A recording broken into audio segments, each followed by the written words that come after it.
I'll say this, that when I start, I never know what's going to happen, right? Like, how is grief like a teaspoon? I have no idea, but it's how, right? Oh, it's just this little bit by little bit by little bit.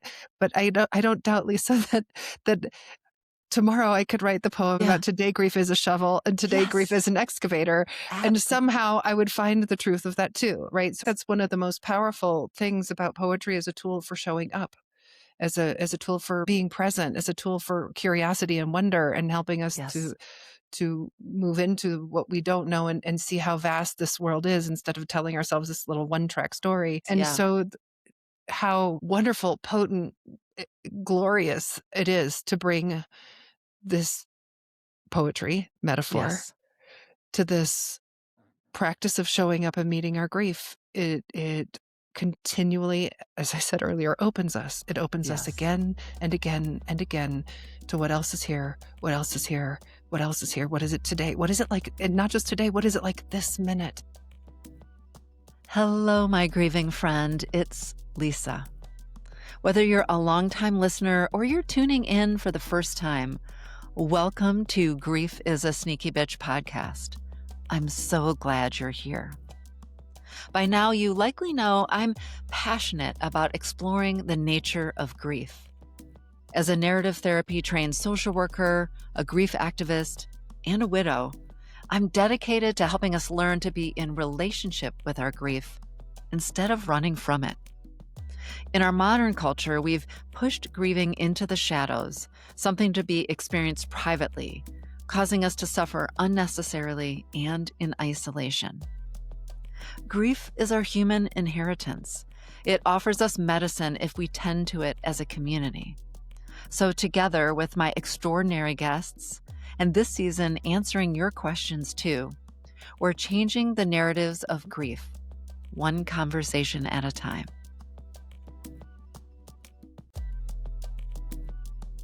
It isn't hyperbole to say that poetry has saved me. It has been a place of refuge when my body was ravaged by assault and years later when cancer found its way to me. It was a witness to my pain and a companion to my heart when it broke open the day my husband died. The amazing thing about poetry is that it is also a way to discover what you already know but haven't yet accessed. At least it is for me in the writing of it. That's why I am giddy with excitement today, practically bursting at the seams to bring you my conversation with one of my absolute most favorite poets. Rosemerry Wahtola Trommer is in a deep and expansive relationship with grief after the death of her son Finn by suicide in 2021, followed shortly afterwards by the death of her dad. In her work, just as she does in our conversation today, she offers a tender voice, a big heart, an appetite for play, a willingness to plumb the depths of love and loss, and an insistence to be honest in her use of words. Rosemerry Wahtola Trommer is a poet, teacher, speaker, and writing facilitator who co-hosts Emerging Form, a podcast on the creative process. Her daily audio series, The Poetic Path, is on the Ritual app, and her poems have appeared on A Prairie Home Companion, PBS NewsHour, O Magazine, Washington Post Book Club, and Carnegie Hall Stage. Her recent collections are All the Honey and The Unfolding. In 2024, she became Poet Laureate for Evermore, helping others explore grief and love through poetry. Since 2006, she's written a poem a day. Yes, you heard that correctly. And she shares them on her blog, 100 Falling Veils.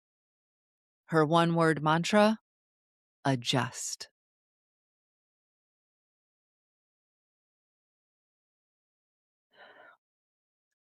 Rosemerry, welcome to Grief is a Sneaky Bitch podcast. I don't think you have any idea how much I've been looking forward to this conversation, but thank you so much for joining me today. Thank you. Thank you, Lisa. I've been looking forward to it also. Thank you. Awesome. Thank you. So the listeners will have heard at the top of the show about the expansiveness of your work and what it's meant to me personally as a griever, as a writer, um, as a lover of narratives and metaphor, as someone who's trained in narrative therapy. So they know some history about you. And we're going to explore many places today, including your most recent book, Unfolding, and the wisdom that you offer us. But I'd love to ground our conversations where I ground every conversation for these last 7 seasons. And I think you have, maybe not all of my guests, but of many of my guests can appreciate the profound ways in which the metaphors that operate in our lives under the surface can impact us, and that the power of naming them gives us a chance to decide, are these metaphors serving me or not? And that's really what I've been trying to excavate when I've been asking guests for 7 years now around the earliest memory of loss and how the adults were modeling grief in your life, implicitly, explicitly, and what you think that taught you about the Mm. grief beliefs you hold. And for you, do those beliefs, did they hold true, when the worst thing imaginable happened to you? So can you Yeah. take us back to an early memory of loss, and what do you think you learned from the adults in your life about grief? What you might think about grief, and yeah. Thank you. What a beautiful question. And I almost started crying already just thinking about it. So We welcome tears here, so let them flow. Yeah. it's about a 99.999 chance. Yes. I remember when I couldn't have been, maybe I was about 4, um, maybe 3, and my grandfather died, my father's father. Mm.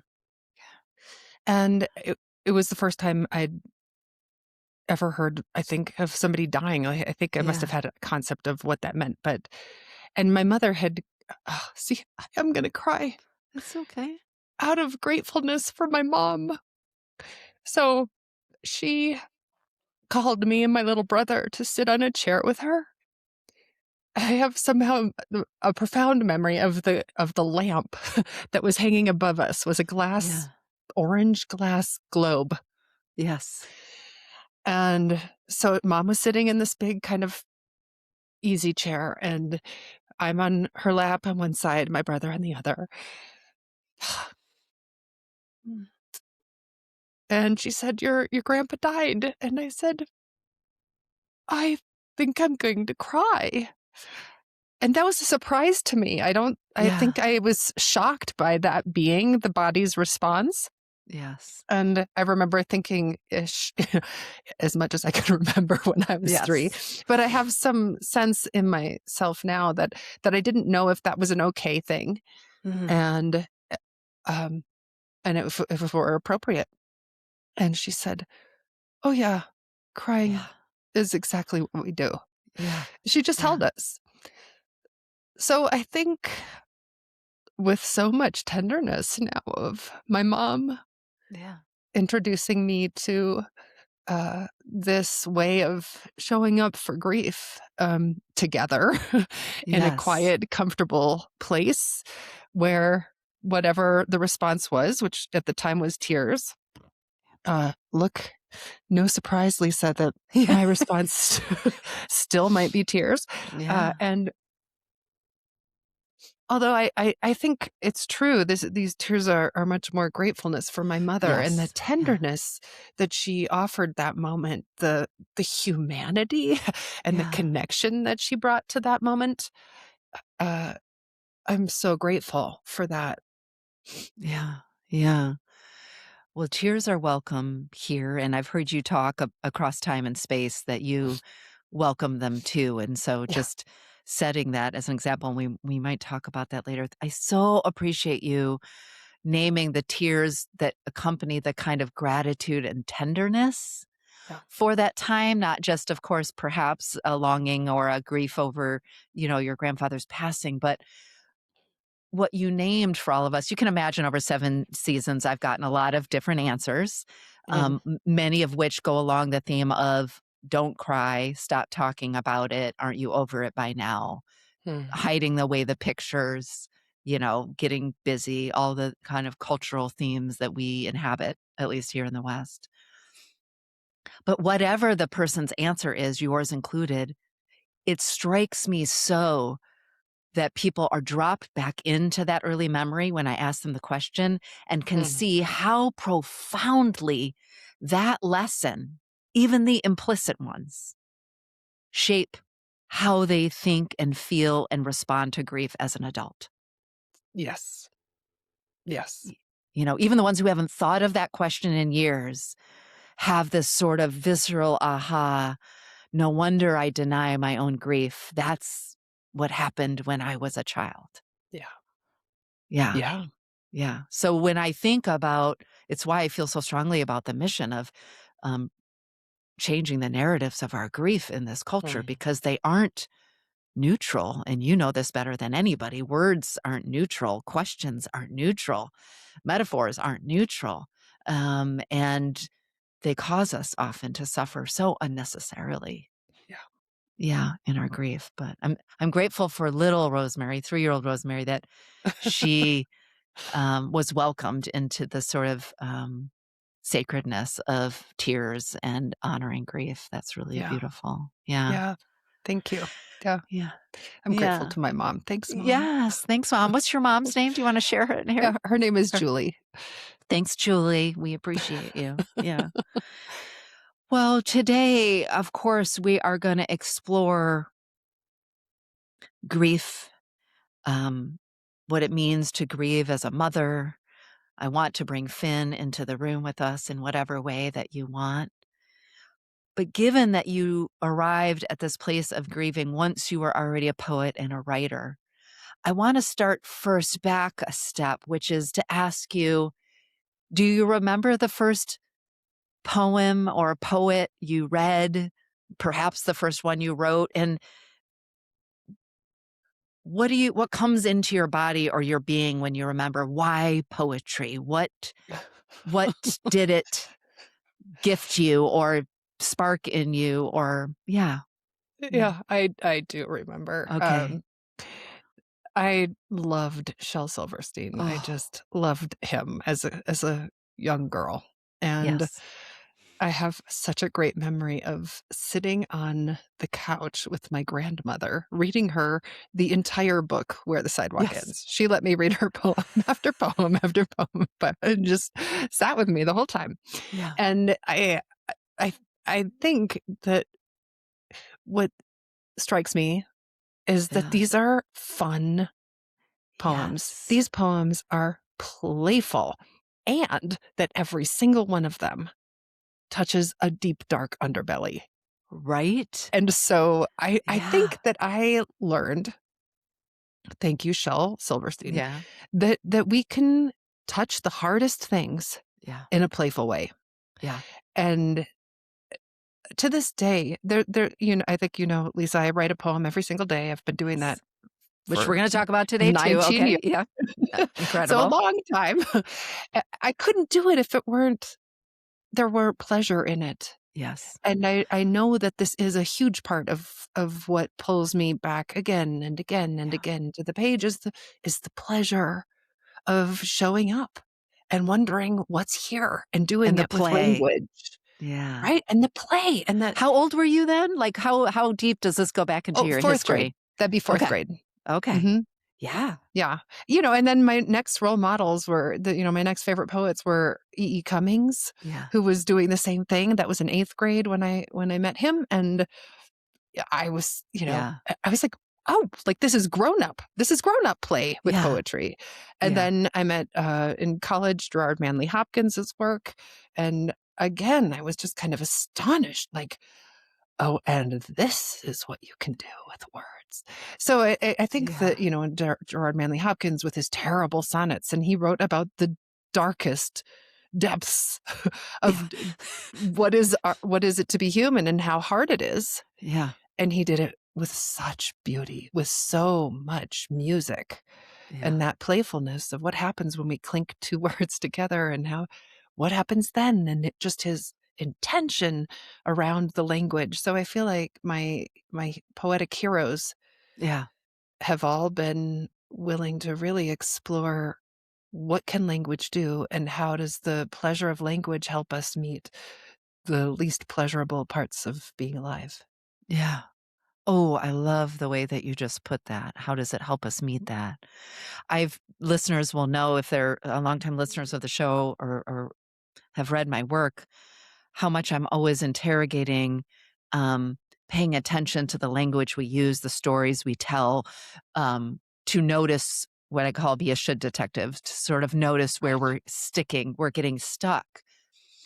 And yet I love how on this other side of this same coin, what you're talking about is also how do we play with words so that we can turn towards and be with Yeah. the hardest things imaginable. And words are, y'all, apologize. We're just going to word nerd out today. The other day, I heard myself giggling out loud and saying, I'm going to admit this. It was after I just had the pleasure of participating in an online workshop with Rosemerry poetry workshop. And I giggled out loud in the break, practically with kind of ecstatic tears in my eyes. I just want to collect all the words. I literally said that out loud to myself and my dog in my house. Just the actual electric aliveness of words. So I Yeah. appreciate you naming that's the power of words too, to sort of be find in the beauty so that you can hold the terror. Yeah. Yes, Yeah. both, right? The Yeah. language so astonishingly helps us reach toward both ends, or if not reach, you know, Yeah. if we'd rather not Hold. made it, it Yes. Yeah. helps us to at least show up and touch it. Yeah, or to Um, be a companion near it or to acknowledge yeah, it. Yeah. yeah, Yeah. yeah, it has the full capacity. Yeah. Oh, there's so many places I wanna go because we're gonna come back around to true versus good, especially I know you've talked a lot about that as somebody who's, um, been, writing daily, which, by the way, are you in the Guinness Book of World Records yet for writing a poem every day for I don't think 19 so. years? No, but maybe close. But I wanted to ground this is Grief is a Sneaky Bitch, and I wanted to ground your writing practice that started long before Finn's death, and also then the writing what writing allowed you to do and be with his death. And so, like I do with all my guests, I just wonder whether there's what would you like to bring into the room about Finn? It might be how he lived, it might Mm, be how or why he died, it might be a quality or a characteristic you just want us to know about your son as we bring him mm, into the room. So, what feels today meaningful for you to bring here about Finn? yeah. Well, I think it's ever interesting to me that he was born on September 11th, and Mm, not the September 11th, but yes. September 11th, 2004, and I a month early, and I went into labor while I was singing, with my belong to an all-women singing group, Heartbeat. We were singing at a peace concert Mm, when I went into labor, and I remember, you know, having this thought, "Not today, not today, not today." As I'm driving, from the concert toward shouting home to to your get to the belly, hospital. like, yeah. Like, "Not today, not today." And at some point, Lisa, then that moment transformed into, "Of course today, of course Yes. today." And so it's not lost on me that just the way he even came into the world was full of this kind of inviting me to show up for things that were very difficult for me to show up for, and to Yeah. change my frame around how I was seeing it. Yeah. From that he chose to come a month early, that he was a boy, which I was like, "What am I going to do with a boy?" Like, I was Yeah. so certain I was going to have a girl Yes. because I would have understood that. Yeah. And then he came out so unhappy in his body. He's Mm. basically slept a month and then screamed for a year with, no doctors could tell us anything except you have a cranky baby is what they would say. And, Oh, we would take him to, but something was not right for him. Like he clearly wanted to be happy. And Yeah. he really was in pain of some kind that no one could ever diagnose. Yeah. So that was incredibly hard for him, for Yeah. me, Yeah. and I feel like this was something that ended up being true for him then for his whole life, that he had this kind of always these kind of strong opposites, right? He was this insanely bright, funny, my friend used to joke he was 150% alive because he Okay. had all this life in him, and Yeah. he charged every room he was in with this kind of I'm gonna say brilliance, Yeah. and his first word was shadow, right? He had this darkness that was also part of how he moved through the world, that he showed to very few people except at home, Yeah. and so this again, just these strong opposites, and Yeah. it wasn't easy to be Finn Tromer, even so he, on the surface of everything, looked like he had it all, just Yeah.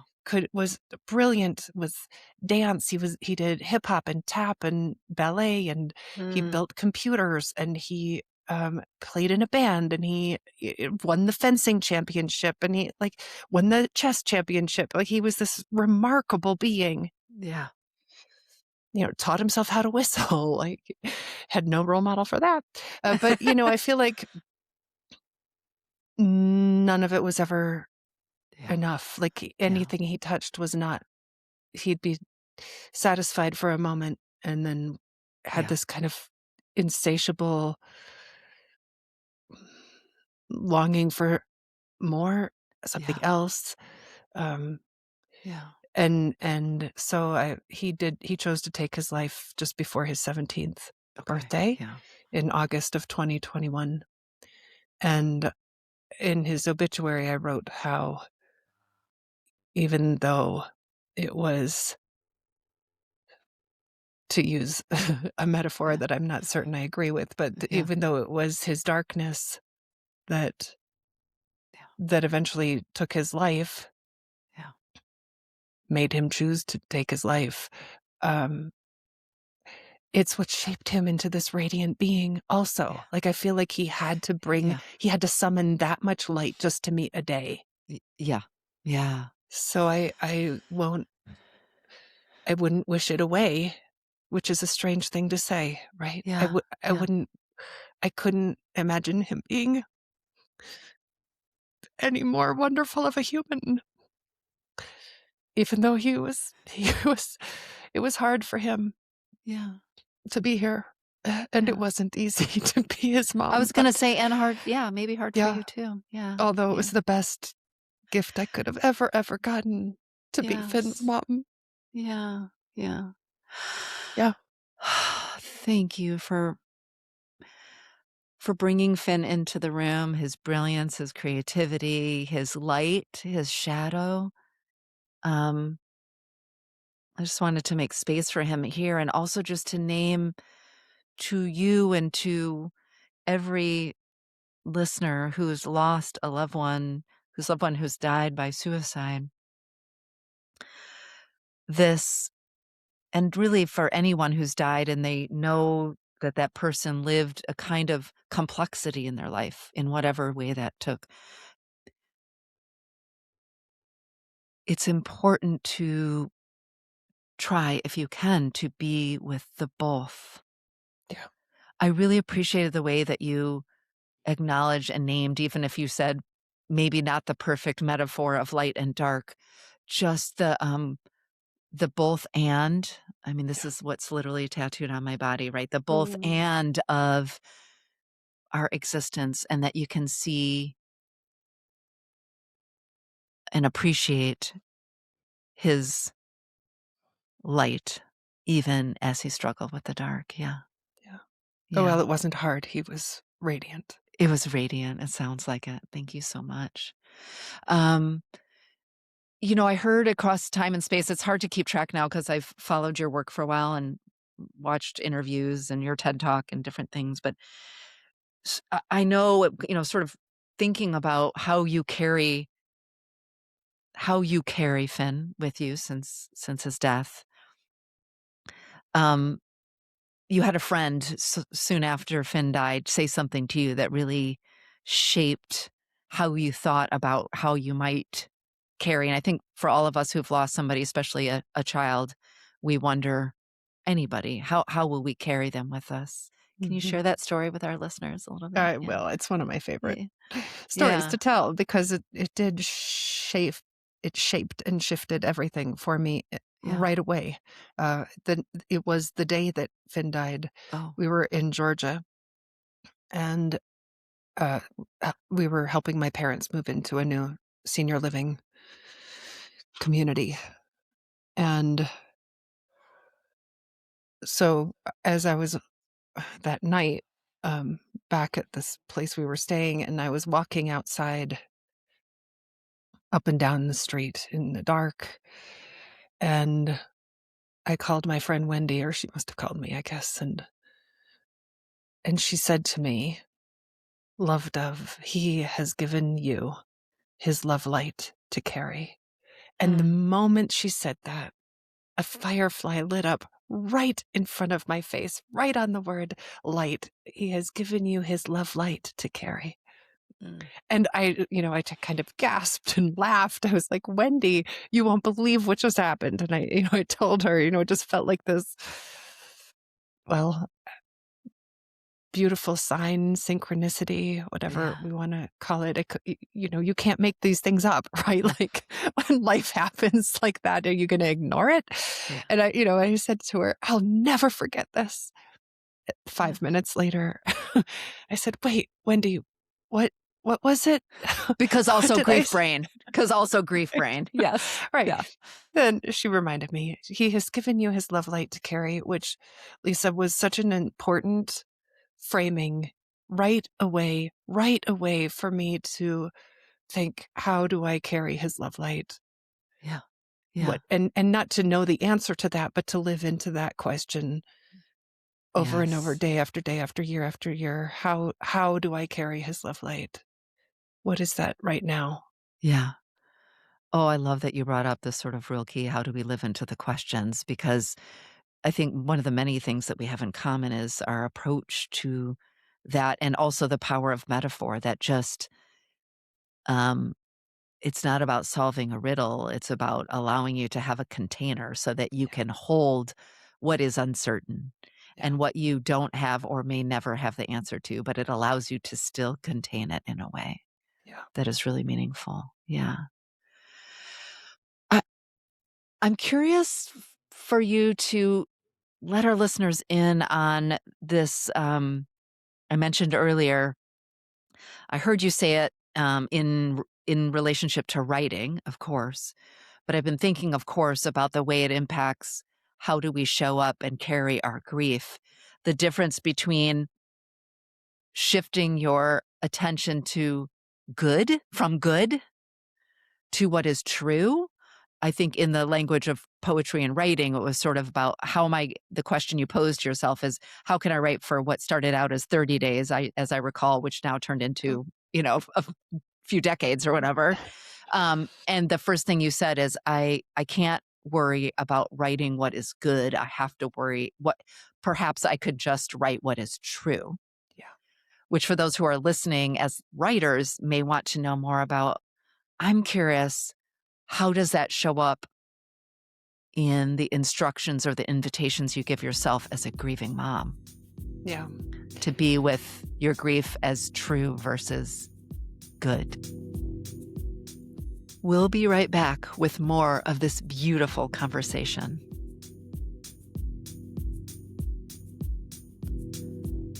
More than ever, my friends, I'm passionate about creating meaningful community and offering you more insight into my work and even into my life, too. I want a place to explore topics in depth, expand my creative expressions through things like long form essays and even maybe some audio and video guided practices. I want to be able to share some behind the scenes moments from the podcast and maybe even eventually host a Dear Lisa column. most importantly, I want to build an authentic, interactive community off social media. Life is happening so fast, and I want a place where we can slow down, dive deeper, and figure out how to metabolize it all together. And I'd love to have you join me.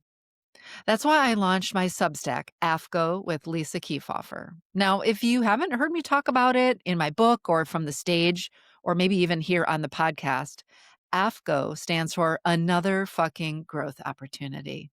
Yes, of course, I had to get in a judicious use of cussing. Rest assured, my friends, like in all my work, I'll show up authentically, offer thoughtful, meaningful, and practical guidance on how to center aliveness in a world full of loss. I really look forward to your comments, our chats, creating special audio and video content for you, and more. And if you'd like things delivered to your inbox, don't worry, AFCO with Lisa Keefauver will come directly to you. You can sign up after today's episode at afco with lisakefauver.substack.com.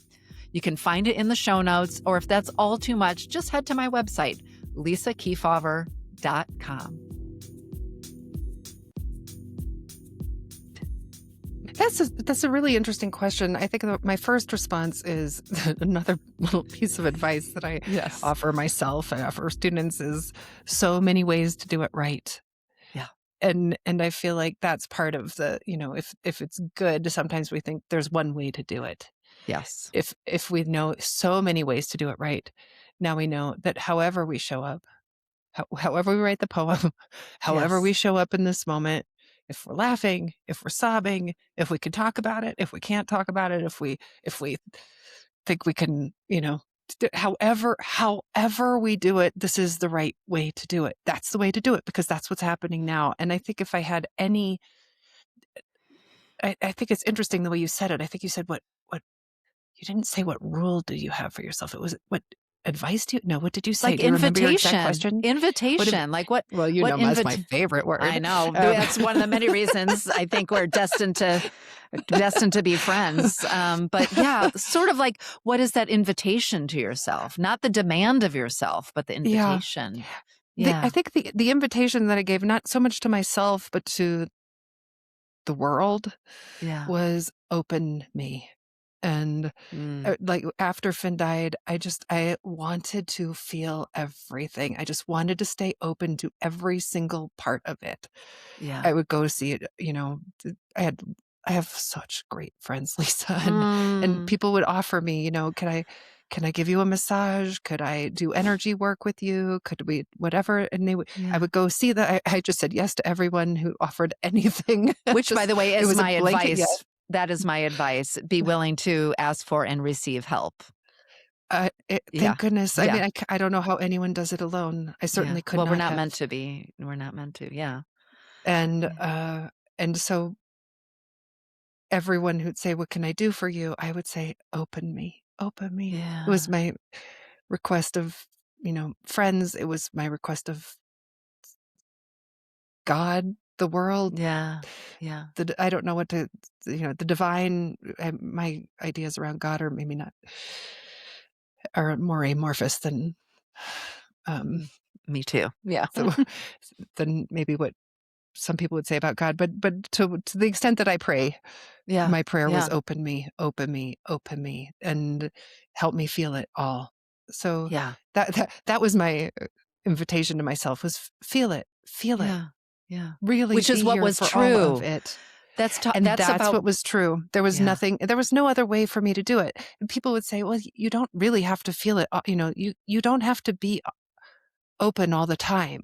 Yeah. Like, I think people wanted to give me permission to Yeah. shut down or I'm Yeah. not sure. I Yeah. I Well, I think they because wanted we've to be. culturally learned that we can't possibly survive being present to our pain, except that Yeah. we can and we must. Yeah.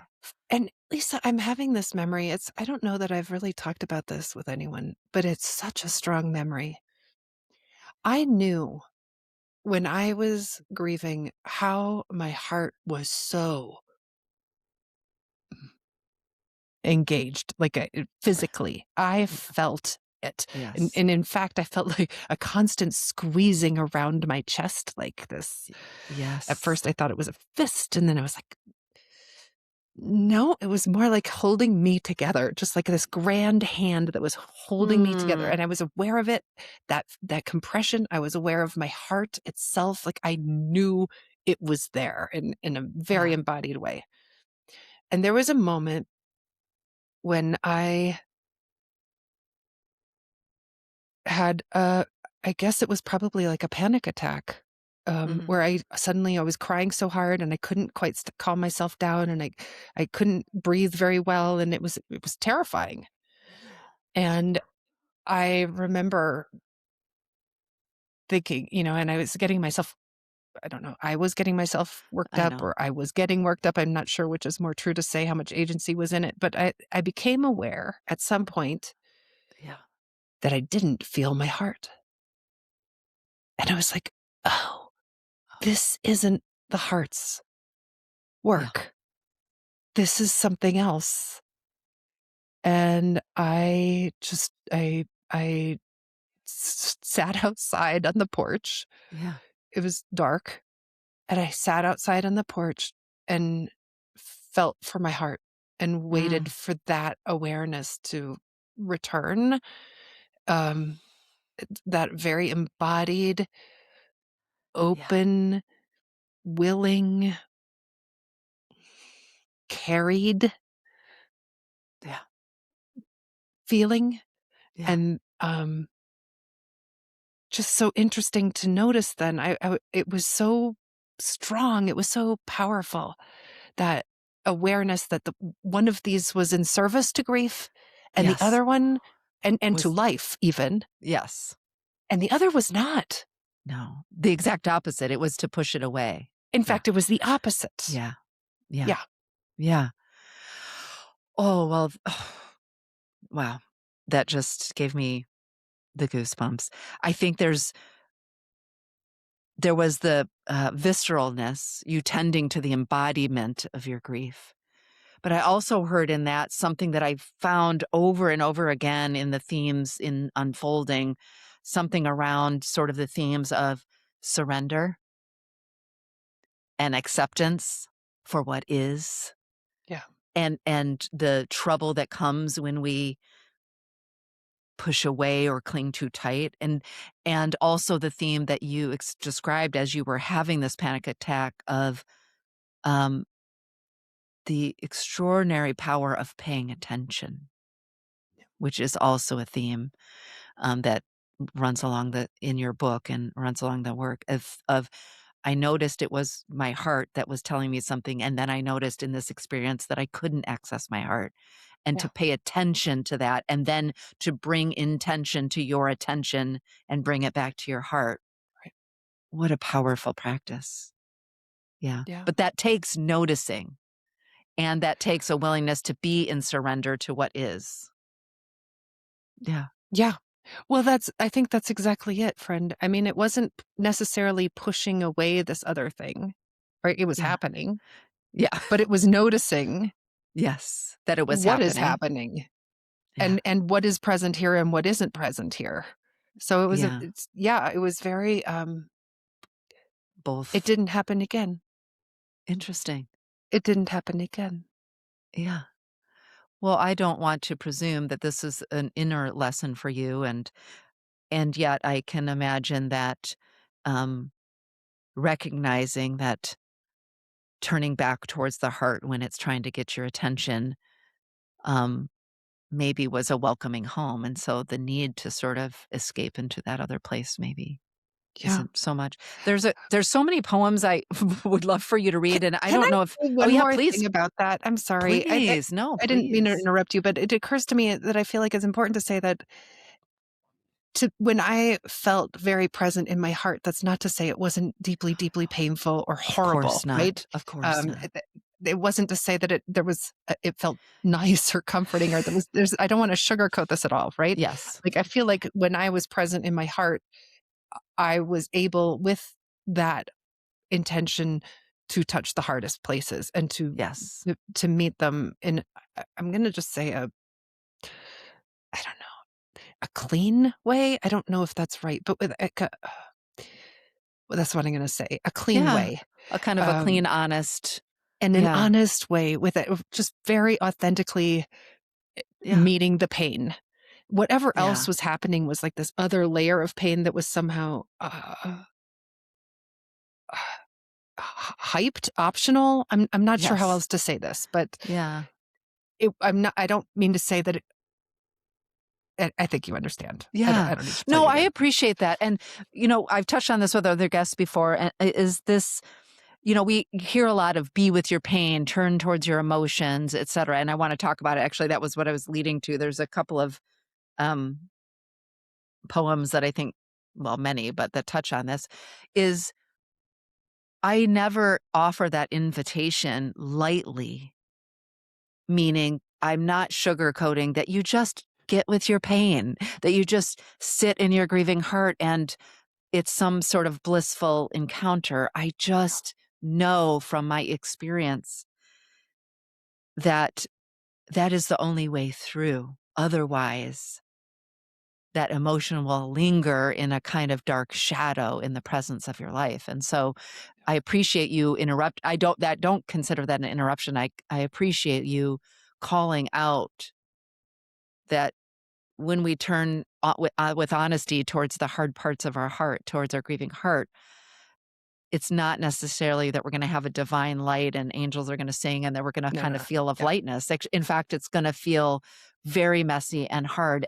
But Excruciating. there's Yeah. some. I'll speak for myself. Even in the most excruciating moments of my grief over the years, there has been some, and now I'm struggling with words. I don't want to say gratefulness, but it's because it was so true Yeah. that I was a witness to it that felt, again, good's not the right word, but felt important. I'm not sure. So just to name that. Yeah. There's a purity to it somehow. There's a purity Yes. of Yeah. experience to it that Yeah. Yeah. there's nothing like that, right? The perfume of the truth. There is nothing more Oh, I love that line. Yeah. No, there isn't. heady. Nothing. I don't know if this will surprise you, but there's so many poems. If you're watching on YouTube, by the way, it's just like her whole book is like sticky noted and it's ridiculous. I had to stop because it was just gonna be like, oh, can you just read your book to us um, which maybe I'll have you do another day. But one of the poems that is, I don't know. I don't want to presume your relationship with any of your poems, but I would love to invite you to read these two back to back. I don't know if they make sense to you, but the first was After Peeling the Beets, which is, I think, on page 16. And there was something you were just talking about before about people maybe wanting to tell you you don't have to pay attention to the pain. And there's something about that, about, oh, but I want it to, well, I won't spoil it. So, yeah. Okay. I actually don't know if I've ever read this one out loud. Oh, After peeling the beets. I resist peeling beets. Hate wearing their red tint on my hands. But today, the thought of sweet roasted beets was enough to make me overcome my reluctance. Later, I notice it is impossible to feel separate and alone when my hands wear the evidence of what they've touched. I find myself wishing everyone could see on my skin how my life has been marked by you, how everywhere we touched, I wear the stain of love.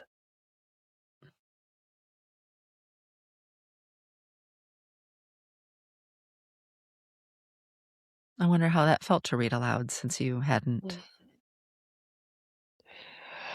Oh, friend, I really do hate peeling beets.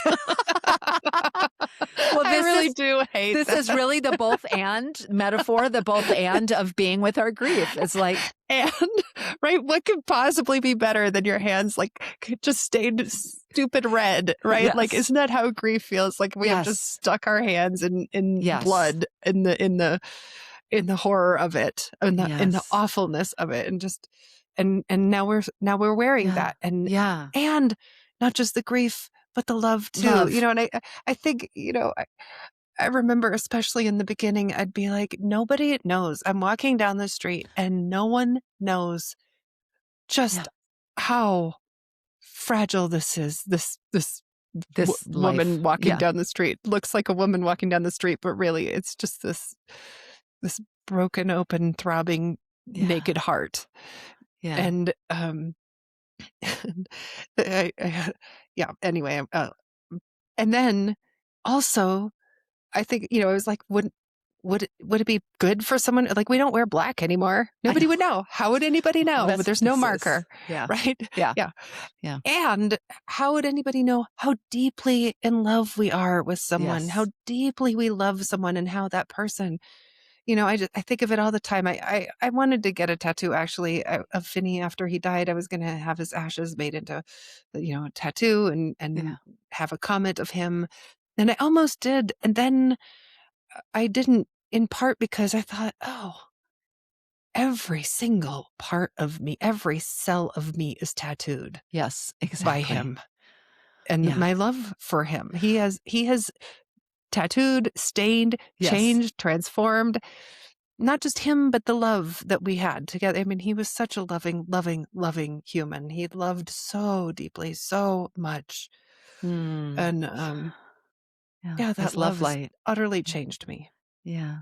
I think that's thank you. I think that's one of the reasons I mean, I've read each of these poems, I'm gonna say a dozen times now, but I think your choice there to say about the stains of love versus the stains of loss, Mm, too, in a way, speaks to there's so often so many of us who want to I remember I mean, I've written about this too, about, like, how come I don't have a name tag that says, like, right. pay it I have think I had something in my book saying something like, "I wish I could wear a sign that says, like, pay attention to me, but also fuck off." Like, Right. but also Both, don't for sure. look, like, Look, don't and look.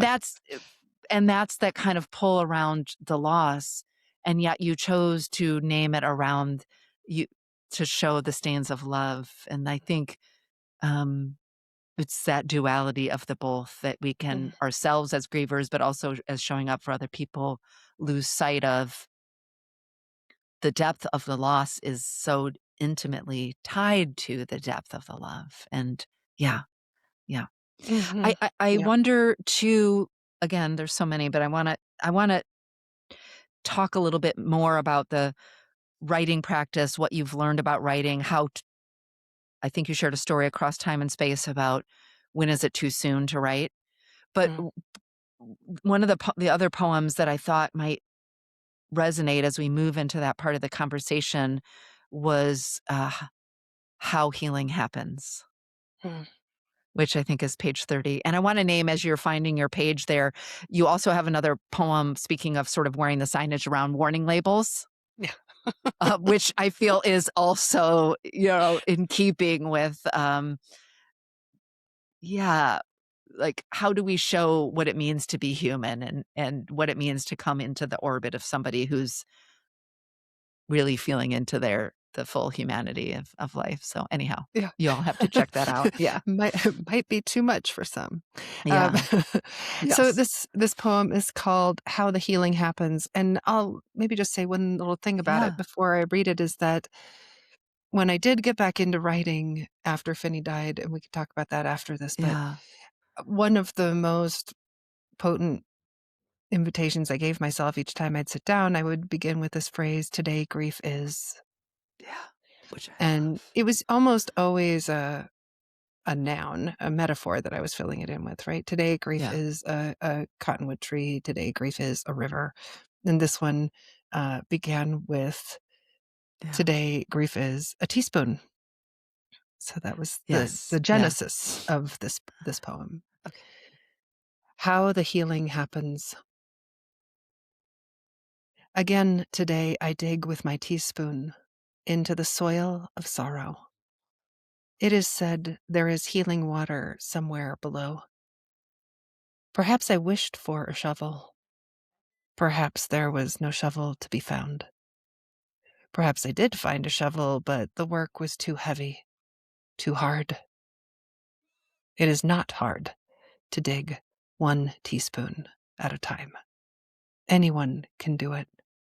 The hole gets wider, deeper. At some point, it feels like a well.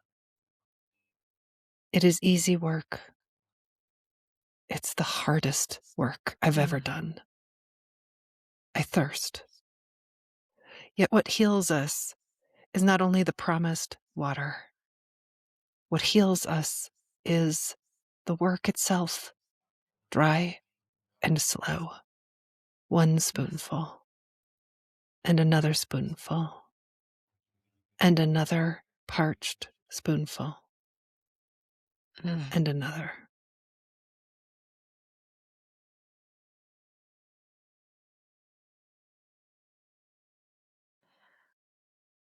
Rosemary, I am in awe in every poem, this one in particular, about the way you invite metaphor to um, help us find our way into the next best step.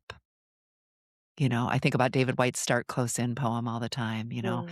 and that sort of teaspoon by teaspoon um, is an invitation to all of us that um, there's no bypassing, there's no bigger work, there's no, excavation machine, and that um, this is back to the be with, that to turn towards and to take the spoon and to dig in is how you get to a place someday where maybe delight is available to you or play or presence, 1 teaspoon at a time. Yeah. Yeah. Yes. Well, I think I'll say this, that when I start, I never know what's going to happen, right? Like, Yes. how is grief like a teaspoon? I have no idea, but this is Yes. how, right? Oh, it's just this little bit by little bit by little bit. But I don't doubt, Lisa, that tomorrow I could write the poem Yeah. about today grief is a shovel and today grief Yes. is an excavator, and Absolutely. somehow I would find the truth of that too, right? So I think Yes. that's one of the most powerful things about poetry as a tool for showing up, as a tool for being present, as a tool for curiosity and wonder, and helping us Yes. to move into what we don't know, and see how vast this world is, instead of telling ourselves this little one-track story.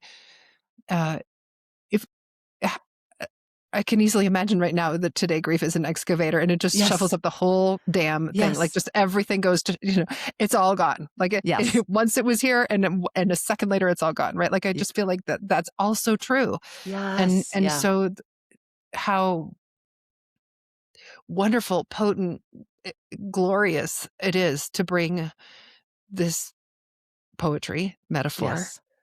to this practice of showing up and meeting our grief. It continually, as I said earlier, opens us. It opens us Yes. again and again and again to what else is here, what else is here, what else is here, what is it today? What is it like? And not just today, what is it like this minute? Yeah. Knowing that from minute to minute to minute, it's so different, not just different between you and me, and how all of us meet our grief. It's going to be so different, but how just I, Rosemary, meet my grief today, and 5 minutes from now can be so Yes. different.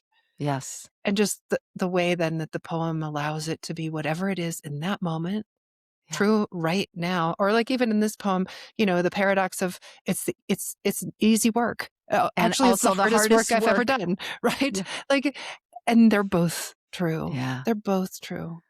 Yeah. Oh, well, I know how much we both share our love for paradox and inviting in the paradox. I appreciate you naming that. And to me, the prompt of today, my grief is so powerful in helping us also. This is again a couple of themes: the power of the question, how powerful questions are, like, or the invitation or the curiosity. But also, as you track that over time, it reveals to us a counter narrative to the narrative that this is always going to feel like this, and we're always going to Yeah. feel like this, and it's not going to change. And when you have a practice of coming back over and over again to today or this hour, my grief Mhm. is, then you begin to see a more expansive story, a more fluid story. And that today grief feels like a teaspoon, or my way I might approach grief as a teaspoon, and there are gonna be days where it is an excavator, and to Right. just not have an opinion about that, but just to be in awareness of Yeah. that. Oh, isn't that beautiful? Yeah. There it is. It's the lack of judgment, right? Yes. It's the lack of, or I should say, lack of judging more Yes. truly. Yes. Yeah.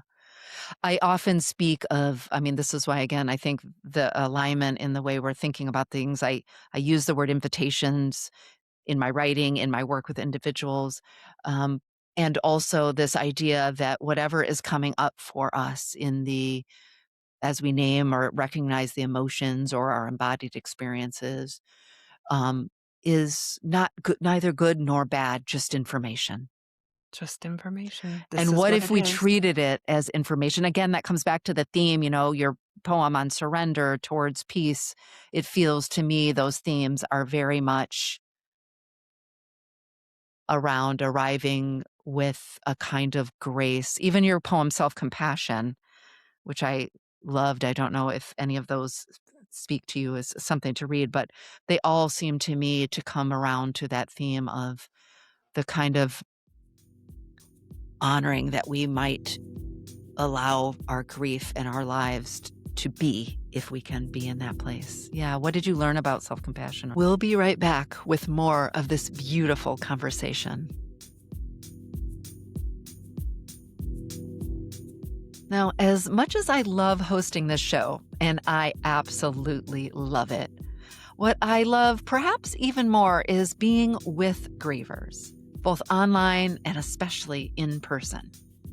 Throughout the year, I'm grateful for the chance to offer grief support to individuals, bring grief education to organizations creating grief smart cultures, and inspire audiences at large events like TEDx and Endwell. And all of that happens because of listeners like you. As we head into 2026, I'm really excited to share that I'll be offering more events and retreats. And what's top of mind for me today is a beautiful week-long retreat I'll be leading this April, where your sorrow will be held and witnessed through sacred practices in the healing embrace of the natural world at Wilcatica in the heart of Peru's Sacred Valley. You heard me right, Peru. The retreat is for individuals, couples, even small groups seeking a tender holding space for their sorrow. And it's open to all forms of loss, personal, community, even collective grief. There are still a few spots left, so if you'd like to learn more and reserve your spot, visit lisakeefauver.com after today's episode. That's Lisa, Keefauver.com. I would love to read you this poem. It's just going to take me Yes. a second to find it because Yeah. it's so what we're talking about. Oh, here we go.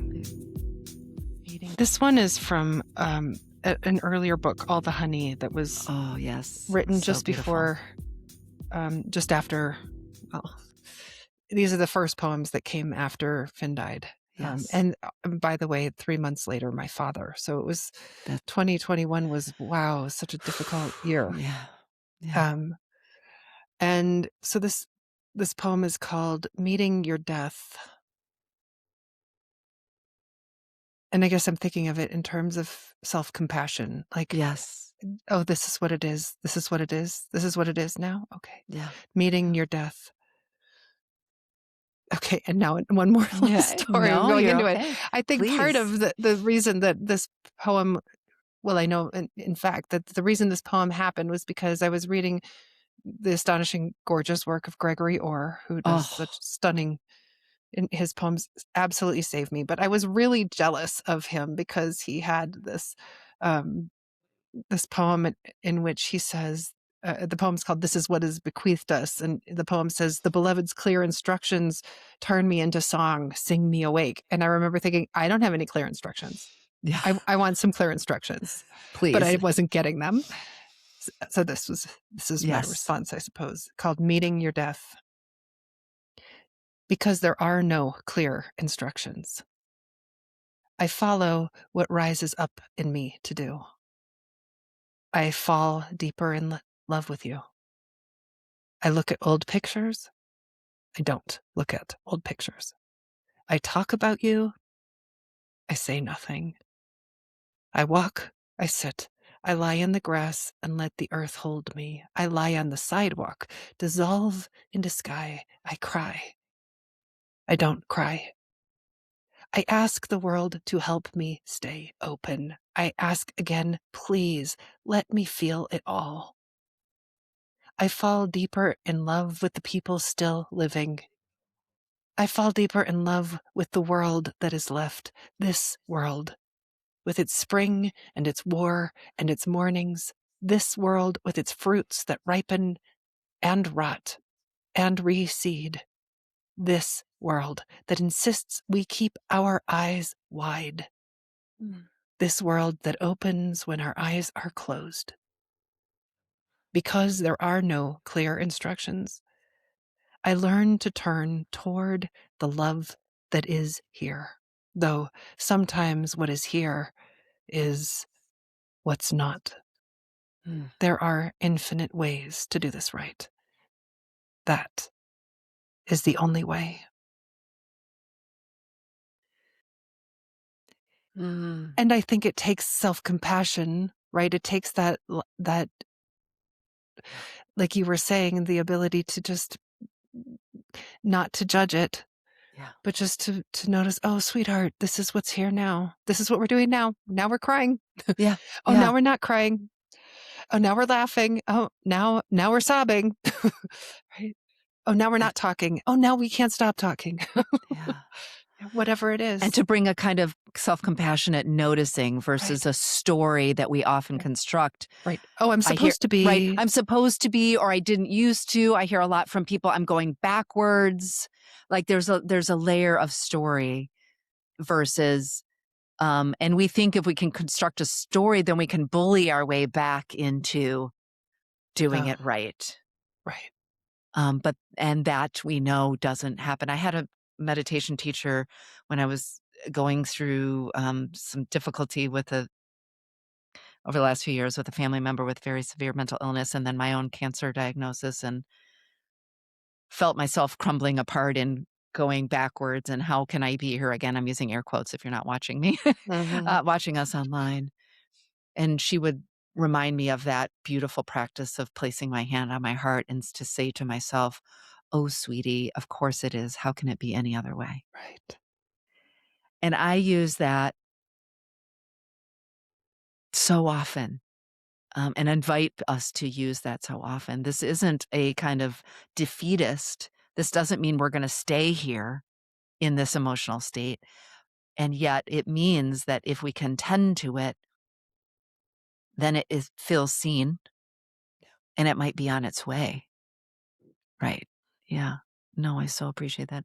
I know we're at the hour mark, but I just I can't let you go maybe without asking if you have a moment, because I know so many folks listening are old fans of your work, now new fans of your work, but also wonder about the power of creativity, the power of a question, the power of a prompt to um, help them be with Mm. the grief that they carry. And I know you spoke again, I don't remember where, but across time about even as a writer, somebody with a writing practice, that there was a recognition that too soon would be too soon, that there was a time where writing would be you were trying to story your way instead of be with it. But presuming somebody listening is maybe somewhere down the path, are there particular invitations or curiosities or questions that you personally have found meaningful, things that you've posed to yourself um, that allowed you to sort of be with? Yeah. I I like mean, this today my space. grief sounds like one really. I mean, Mm. what if somebody just practiced that for 30 days straight and looked back over time to Yeah. see not that the answer went in some upward and linear, better quote unquote fashion, but just to see the path that it meandered along the Exactly. way. Yeah. I mean, even if you just did that, and you don't have to do it as a metaphor, you could do it, today grief is um, Hard. heinous, Yeah. hard, horrible. Today Is a grief jerk. is Yeah. funny. Today grief is a joy, right? Today, Yeah. or if you fill it in, with a verb, today grief Yeah. is running, today grief Yes. is. But so I that one Yeah. just that, like if you did that for Yeah. 30 days, wow, you would really Wow. notice Yes. something about yourself. Yes. I think the other thing I might point out is this, that maybe writing the advice that you wish that you could have. I think writing letters, friends, Yes. to your beloved, or I say beloved, but I also know that sometimes the Yeah. people who are grieving They're aren't grieving utterly somebody beloved. It's somebody estranged from. that Yeah. we've struggled with, and they're very difficult. So, but writing them a letter, Yeah. writing ourselves a letter, writing a letter to our own hearts, writing a letter to grief. I feel like writing letters is such a familiar writing form. And Yes. so and by the way, it's also inherently intimate. Yes. So it invites a certain vulnerability. I mean, unless we're writing, a Dear John letter, or Yes. there Yeah. are Yeah. certain letters Yeah. that aren't so intimate, and those might be fun to play around with too, right? But to write letters, to write apologies, to write love letters, to write thank you letters, all the Yeah. reasons that we write letters to people, even a letter that's just, this is what happened today. Yeah. And I noticed that this practice of writing letters to Finn, to my dad, has helped to grow my relationship with them after Yeah. their deaths.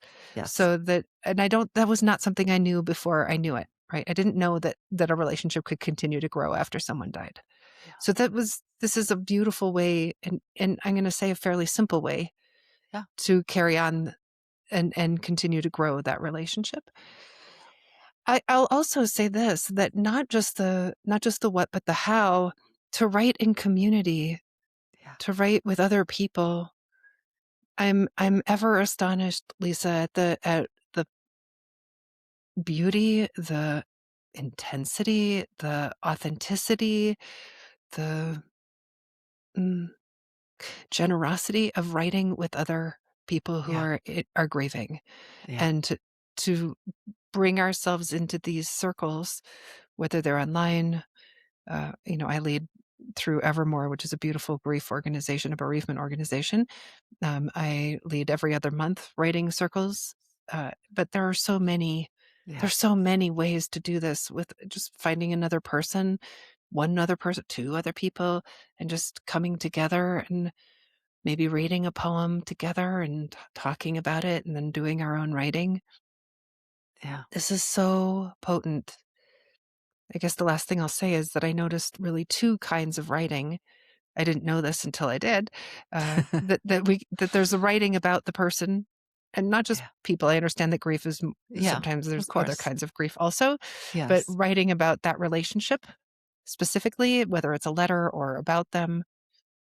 But the other kind of potent poem is to write about our relationship with grief itself. So just Yes. knowing that these are two very different poems, two very different kinds of practices. Sometimes they merge, but they can be. I Yeah. think of Denise Levertov's poem about, grief, I should not treat you like a dog, Yeah.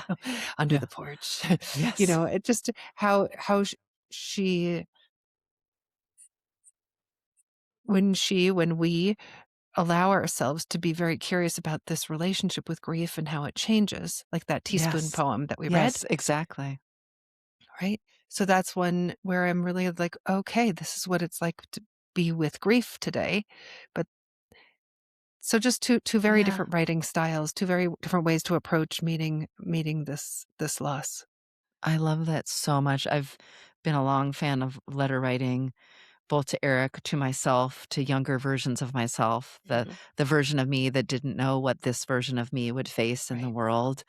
I think it's incredibly powerful, and just letter writing as a form, but also want to acknowledge and amplify what you just said about um, being in relationship with our grief, which is Yeah. very much uh, what we are, whether or not we recognize it or not, or name it or not. You're in relationship with grief, but externalizing grief from outside of you and recognizing that there's this back and forth then just allows you to open to see something else.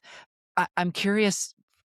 I'm going to say this is the final curiosity. I have so many, perhaps not, but another, because I had the privilege of being a part of this um, writing retreat that you hosted just a few weeks ago.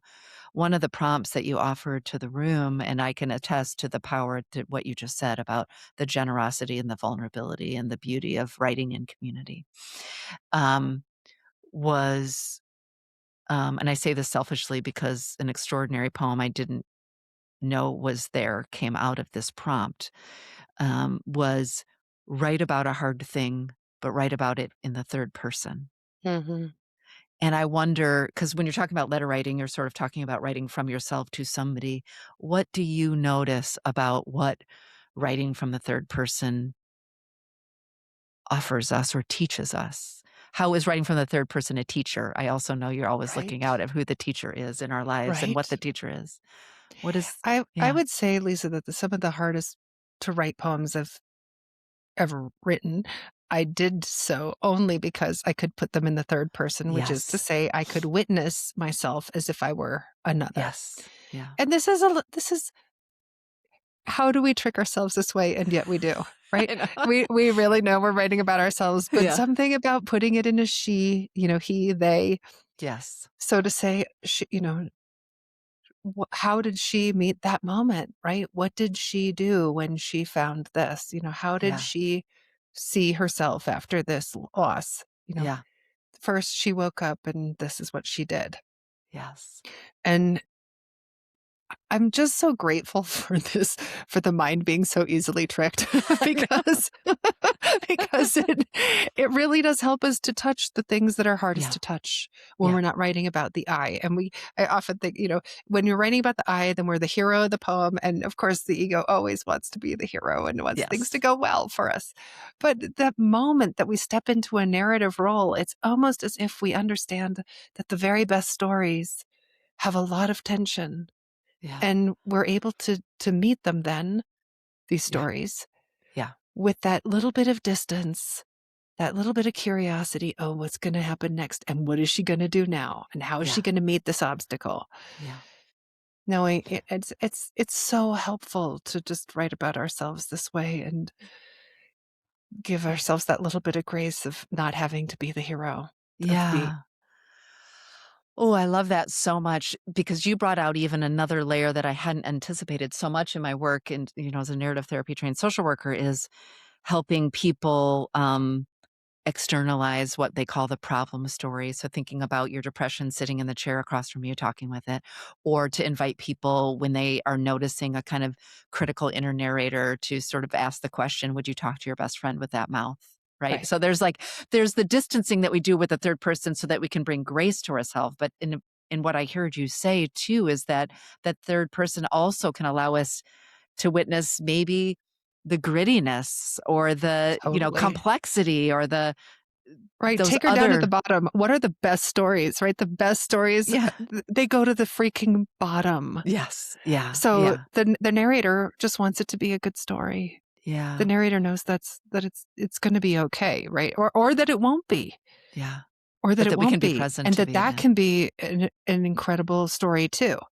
Right, so I love that stepping back, the ability Yeah. to witness. I always picture it. At least I have my hand up here Yes. because to Yeah. me, the narrator lives right here up in my upper right corner. Oh, Do you have yes. a place your narrator lives? I do. And I have a name. She's Oh. Lucille Bluth from Arrested Development, the TV show, the mom. I call her Lucille.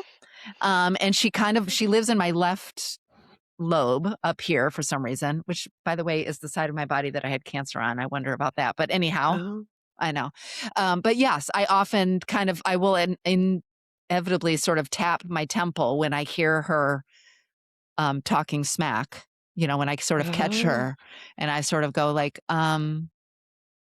okay, Lucille, I think it helps to give your inner narrator a name. How about that? How about that? I don't know. That's Wait, just wait, wait. Is Lucille generous or not?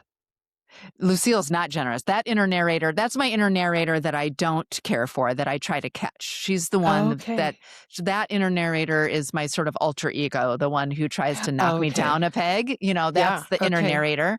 And my sort of higher self narrator, my sort of she lives here in my heart, actually, space. Okay. I Okay. notice when I need to tap into her, she lives sort of here. And I Yeah. find her by accessing her you'll see me in interviews or working with clients or just standing on whatever, and you'll see me with my hand on my heart center. And Yeah. that's when I'm tapping into that inner narrator. Yeah. The Yeah. kind one, the one I want Mm. to call forward and who offers me that surrender and grace and compassion that you were talking about. Yeah. Yeah. Yeah. Yeah. Oh, good. I'm glad you Yeah. delineated those I 2. know. I love that. Could we close with one more poem? You bet. Do you have one in I mind? wonder, well, I have so many in mind, but if there's one that's calling to you, but I was thinking about Because, Sure. which was on page 37, but I'm also open to a different one if there's one that's calling to your heart as we speak. No, but I will say that this poem is in the chapter called Sarum, which is a word I made Yes. up. The whole book is made up of 4 chapters with words I made up I for know we didn't talk praise. about Verilua and oh my gosh, you guys, another maybe a But part 2. I'll just say this about Sarum, that it's about the praise that can only rise when we meet the most difficult moments. So it comes from sorrow plus Yeah. just Yes. putting those 2 together. So I feel like this poem exemplifies Exactly. that. Yeah. And it's called Because. So I can't save the world. Can't save even myself. Can't wrap my arms around every frightened child. Can't foster peace among nations. Can't bring love to all who feel unlovable. So I practice opening my heart right here in this room and being gentle with my insufficiency. I practice walking down the street heart first. And if it is insufficient to share love, I will practice loving anyway. Mm. I want to converse about truth, about trust. I want to invite compassion into every interaction. One willing heart can't stop a war. One willing heart can't feed all the hungry. And sometimes, daunted by a task too big, I ask myself, what's the use of trying? But today, the invitation is clear: to be ridiculously courageous in love, to open the heart like a lilac in May, knowing freeze is possible and opening anyway.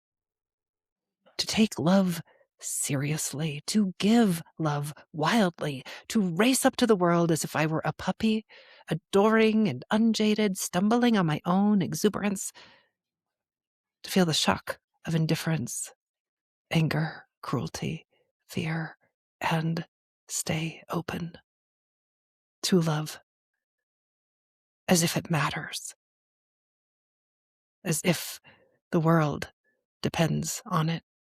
Mm. Mm. Rosemerry, thank you so much for being in conversation today. What a absolute delight it has been to be with you today. Thank you Thank so you. yeah. Thank you, Lisa. Thank you. Bye everyone. We'll see you next time. I don't know about you, my friends, but I wish we could have had another hour to be with the poetry, the wisdom, and the heart of the extraordinary Rosemerry Wahtola Trommer. If you want to spend each day with her, you can sign up for free for a poem a day delivered to your inbox. I also highly recommend you pick up a copy of Unfolding, her latest collection of poems. If you've ever considered exploring writing poetry as an outlet for your grief, perhaps, or just as a chance to explore your creative edges, I highly recommend taking a workshop with Rosemerry too. You can learn more about her, the workshops she offers, and more at wordwoman.com. If you loved this episode, I would so appreciate it if you would take a few moments to leave a 5-star rating and write a review wherever you listened or watched. Okay, my grieving friends, until next time, I see you, I hear you, and I'm holding you in my heart.